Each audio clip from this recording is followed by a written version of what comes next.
Hello everyone, I'm Kim Bearden and I'm a librarian for St. Tammany Parish Schools. Today I have a great story for you called By My Brother's Side, written by NFL superstars Tiki and Ronde Barbar. Tiki and Ronde Barbar have been playing football for a long time, from the time they were born up through their adult years. Now they are both retired, but they are both wonderful football players. And this story is a story about when they were young and something that terrible happened that they had to overcome in order to play football together again. I especially like the fact that they are twins because I have a set of twins myself. And twins have been in the NFL scene for many, many years. They've had several sets of twins who have been drafted in the NFL. And most recently, my favorite set of twins, Shaquille and Shaquem Griffin. They're both from Florida. They graduated from the University of Central Florida, and now they both play for the Seattle Seahawks. Another great story of overcoming adversity. If you don't know who they are, you'll want to get to know them because they are great young men. And just like Tiki and Ronde Barbar, I can't even imagine how proud their mamas must be about the things that they did in order to play football and how hard they worked to achieve their dreams. So, without further ado, By My Brother's Side. It was summertime at last. School was out and baseball season was in full swing. Once Tiki and Ronde finished their chores, they could play until dinner time. The twins rode their bikes all over town. So just before lunch, off they went, side by side, as was the case in pretty much everything they did. Today, they wanted to show their friend Jason a new secret place to ride bikes, a large open lot where workers were building a store, and since it was Saturday, the workers were gone. Doesn't sound like a good idea to me to go to a construction site. It's probably considered trespassing if they go there. Bet you can't, said Jason. Can too, Ronde shot back.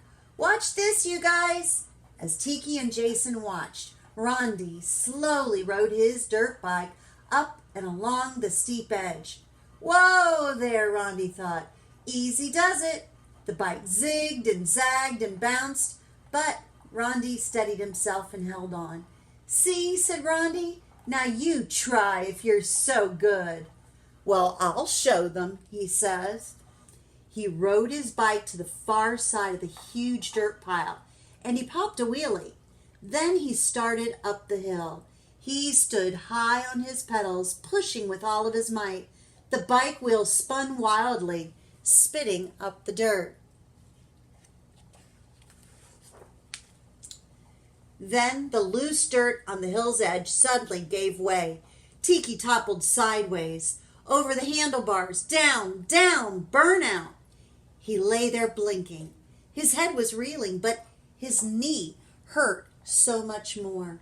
Ronde and Jason dropped their bikes and ran up the hill. The boys leaned over Tiki. Ronde pointed. It's bleeding bad. I even see something white. I think it's the bone. Jason put his hand over his eyes. I don't want to look, he said. We better get your mom, quick.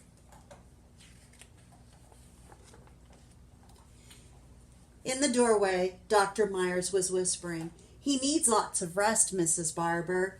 Tiki called from his bed. Mom, I'm bored.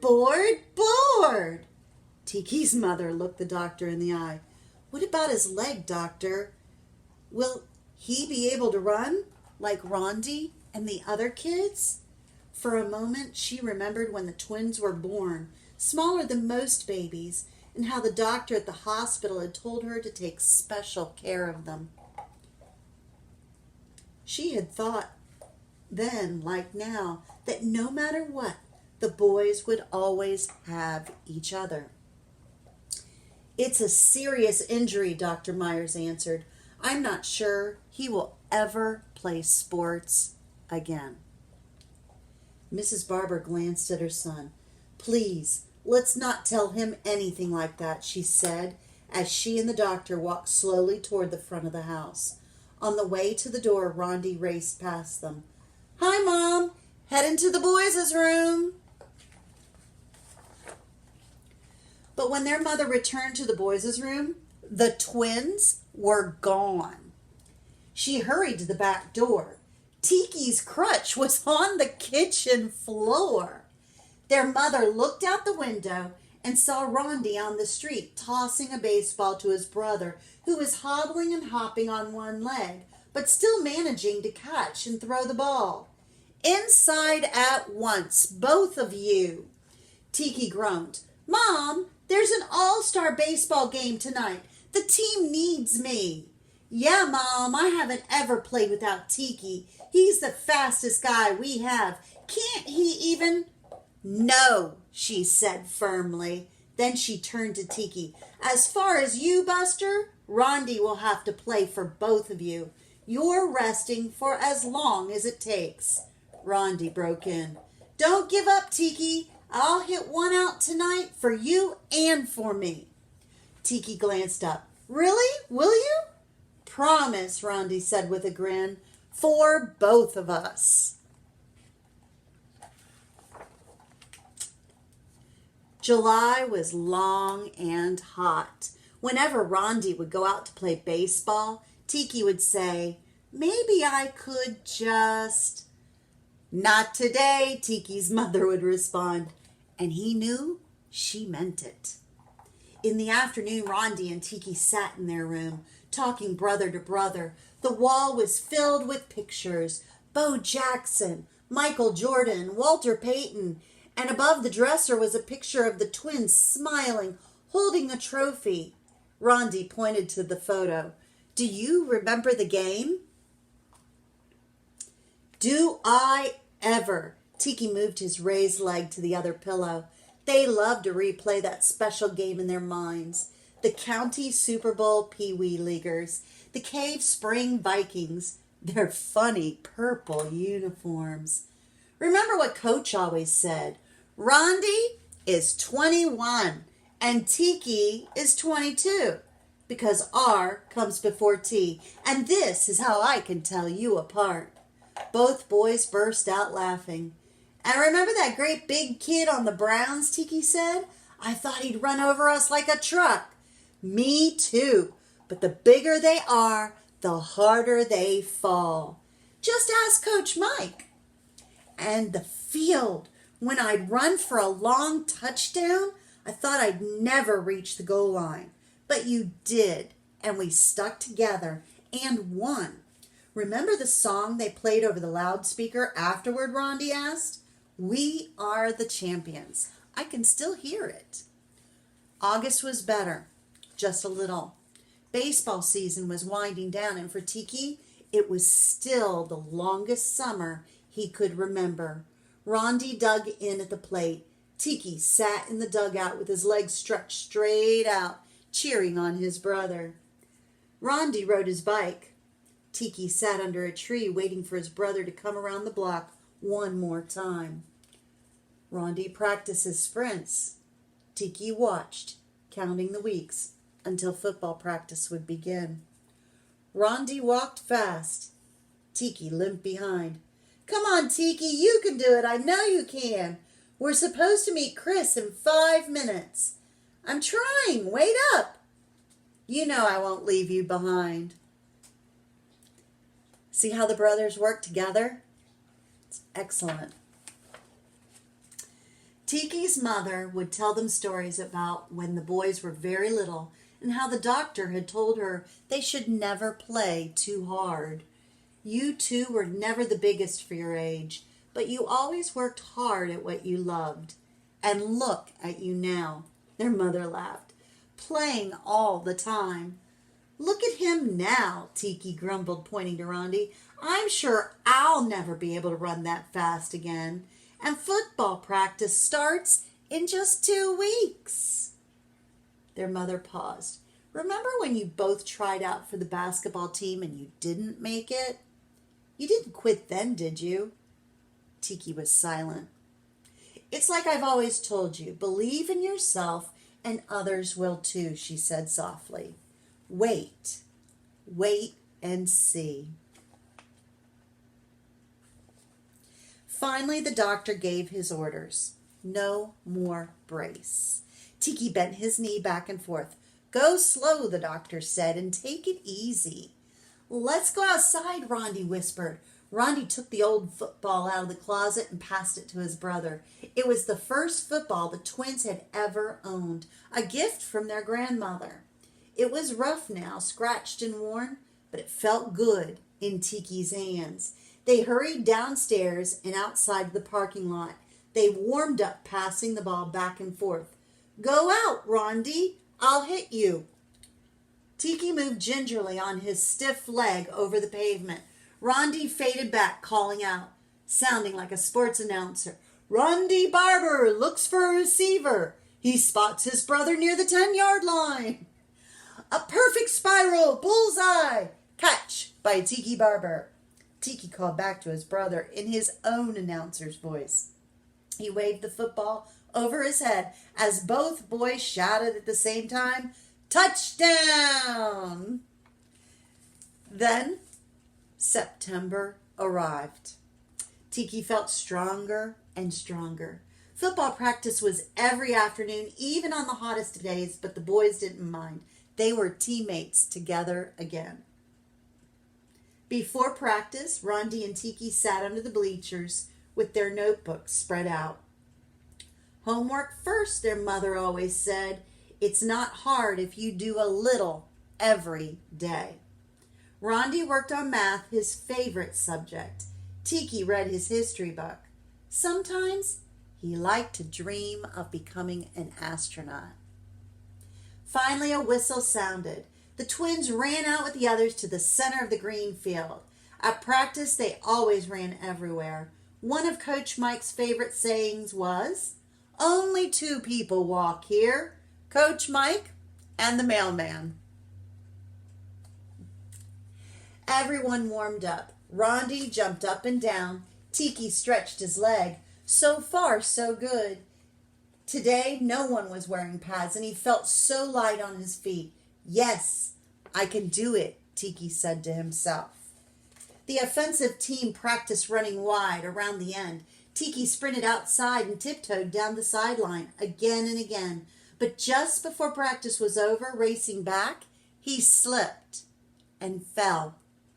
Ronde was the first there, looking down at his frightened gaze. You all right? Tiki felt his leg. Okay, he said, smiling. Yeah, okay. Ronde reached out a hand and pulled his brother up. Together, they ran back to the huddle. After practice, they climbed to the top of the bleachers, waiting for their mom. Below them, the field was empty. Ronde looked down. Do you ever think of us playing in a big stadium? He asked Tiki. In front of a great big crowd? Really big? Yeah, Super Bowl, like that. That would be cool, Tiki said. Coach Mike says that if we... I know, he told me. We have to keep working at it every day. Play our best. Know what I think? Ronde asked his brother. What? Tiki replied. Ronde grinned and held up his hand. Let's go for it. The twins high-fived just as they heard a car horn. They jumped down the wooden rows 2 at a time and raced to the car.